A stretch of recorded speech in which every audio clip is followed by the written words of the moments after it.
મિત્રો આપ જોઈ રહ્યા છો હળવદ ક્રાંતિ ન્યૂઝ। હળવદ ક્રાંતિ ન્યૂઝમાં આપનું હાર્દિક સ્વાગત કરીએ છીએ અને વાત કરવી છે હળવદ શહેર વિસ્તારના બાજુમાં આવેલું ગોરી ઘનશ્યામપુર ગામ, એટલે કે હળવદથી શરા જવાના રસ્તા ઉપર ગોરી ઘનશ્યામપુર ગામ આવેલું છે। આ ગામનું નામ કેવી રીતે પડ્યું છે અને ગામની અંદર એક કહેવાય ને કે જબરજસ્ત જગ્યા આવેલી છે જેને ઝંડાપીર તરીકે ઓળખાય છે, ગોરલપીર તરીકે ઓળખાય છે, રામાપીર તરીકે ઓળખાય છે અને એથી થોડુંક જરાક દૂર એક મહાદેવનું મંદિર આવેલું છે જેનું પણ નામ શું કારણથી બન્યું છે એની એક વાત તમને કરવી છે। હળવદ ક્રાંતિ ન્યૂઝ સાથે જોતા રહો।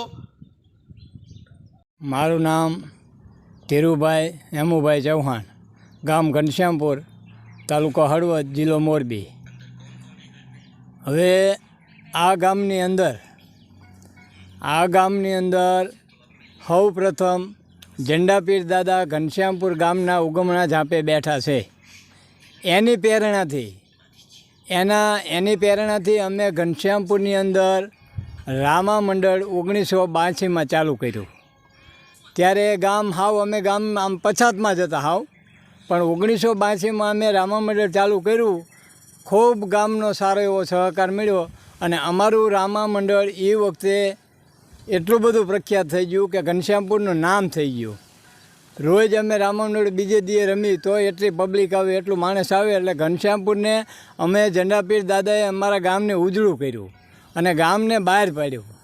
પછી અમને એવું થયું કે જ્યાં ઝંડાપીરની જગ્યા છે ઉગમણા ઝાંપે, એ જગ્યા નાની છે। પછી ગામે બધાએ વિચાર કર્યો કે ભાઈ જો આ જગ્યા રાતકડી ધાર કહેવાય, આ રાતકડી ધારની અંદર જગ્યા પડી છે, જો ગામ બધા સૌની ઈચ્છા હોય તો આપણે જગ્યા ઉપર આપણે આશ્રમ બનાવી। આશ્રમ બનાવવા માટે ઘનશ્યામપુરના કિરીટભાઈ અમૃતલાલ દવે એમની બાજુમાં વાડી છે।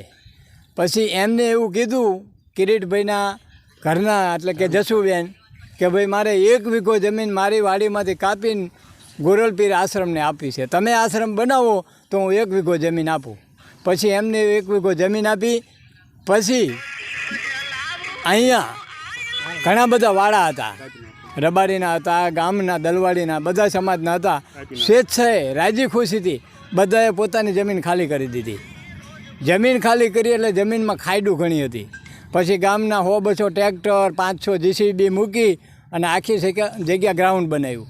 ગ્રાઉન્ડ બનાવીને પછી અમે એક રામદેવ પીરની કથા કરી 1918માં। કથા કરી એટલે અમને આ વંડો થઈ ગયો, આવા બધા પૈસા ઘણા 10-12-15 લાખ રૂપિયા આવ્યા અને મેં ફરતી દિવાલ કરી નાખી અને આ મકાન રામાપીરનો ઓયડો બનાવ્યો, રૂમ બનાવ્યો અને બહુ સરસ થઈ ગયું। પણ કહેવાનો મતલબ કે ઘનશ્યામપુર ગામ એટલું બધું ભાવિક અને એટલું બધું એકતાવાળું કે તમે જ્યારે પણ એમ કહો કે આપણે અહીં કંઈક કરવું છે એટલે આખું ગામ આવે। બીજું કે ભાદરવા મહિનાના અમે નોરતા કરી। નોરતાની અંદર 9 દિવસ સંતો ભક્તો આવે, સારા કલાકારો આવે, નામી અનામી કલાકારો, ભજન ભાવ ખૂબ સારા થાય બહુ। અને 9 દી અમે રાત્રે પ્રસાદી આપી।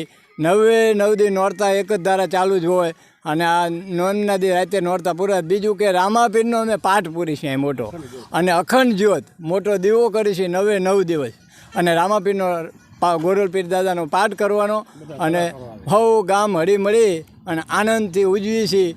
રાત્રે કાયમી કલાકારોના પ્રોગ્રામો હોય, બહારના મોટા કલાકારો હોય, બધી સેવા આપે છે ગામને ખૂબ।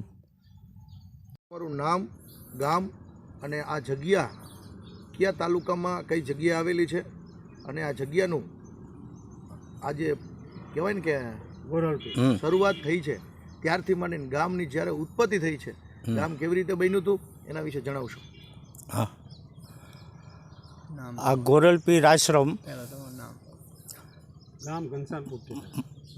મારું નામ રાઠોડ માવુભા સામતભા કારડિયા રાજપૂત અને ગામ ઘનશ્યામપુર। હવે આ ઘનશ્યામપુરના ઉગમણા ઝાપે રામદેવ પીરનું મંદિર વર્ષોથી પુરાણી છે અને ઝંડાપીર તરીકે ઓળખાય છે। અને આ ગામથી ઉગમણી સાઈડમાં લાખેશ્વર દાદાનું મંદિર છે અને એની બાજુમાં વર્ષો પહેલાં પુરાણ ગોરડ ગામ હતું અને જે તે સમયે ડટન પટન એ ગામ થઈ ગયું અને નવા ગામની રચના થઈ ઘનશ્યામપુર ગોરી।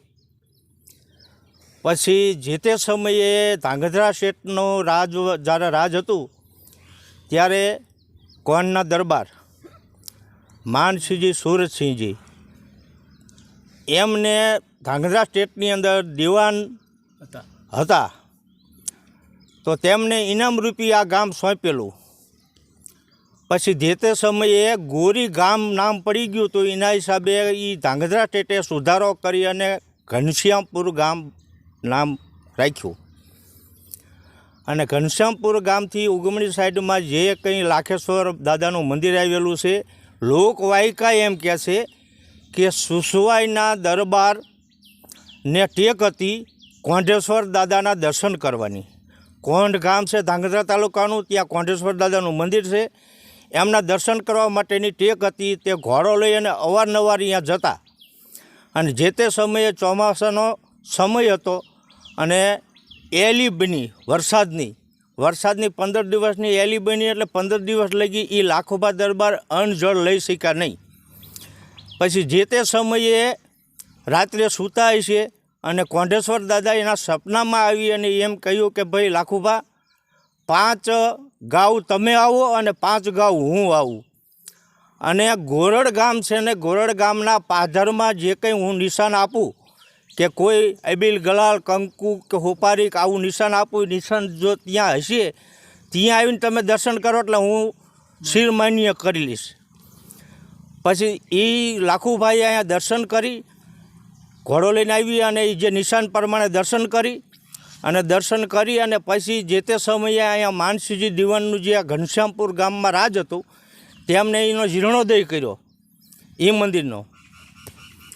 અને તે પછી અહીંયાથી આ ઘનશ્યામપુર ગોરી અને ત્યાંથી રામદેવ પીરનું અમારું વર્ષોથી જૂનું રામાપીરનું મંડળ ચાલે છે 1982થી. અને એ બધા યુવાનો આ બધી મદદરૂપ થતા હોય કાયમી.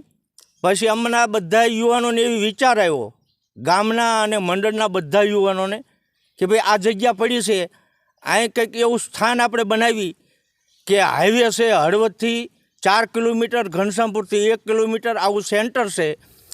તો અહીં કણ એવું સ્થળ બનાવી કે કોઈ યાત્રાળુ નીકળે, ચોટીલા જતા હોય, આમ આશાપુરા જતા હોય, રવેચી જતા હોય, મોમાઈમોરા જતા હોય, વાગડવાળા આમ જતા હોય ચોટીલા બાજુ કે ભાડલા જતા હોય, અને જે પંચાળવાળા લોકો રહ્યા એ આઈન કરે કચ્છમાં જતા હોય, તો એના માટે એક વિસામો કે આવે તો કોઈ પણને અમે ચા પાણી પી, સમય હોય તો નાસ્તા કરાવી, એથી સમય હોય તો એને જમાડી પણ જે કંઈ માણસો આવે જે અમને મળે એટલી સુવિધા અમે આપી શકીએ છીએ.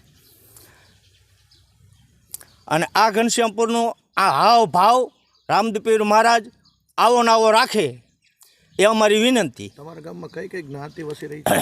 અમારા ગામની અંદર દરબાર છે ઝાલા, કારડિયા રાજપૂત છે, બ્રાહ્મણ છે, પછી દલવાડી સમાજ છે, દલિત સમાજ છે, રબારી સમાજ છે, અને દરજી છે, અને કુંભાર છે, અને લુવાર છે.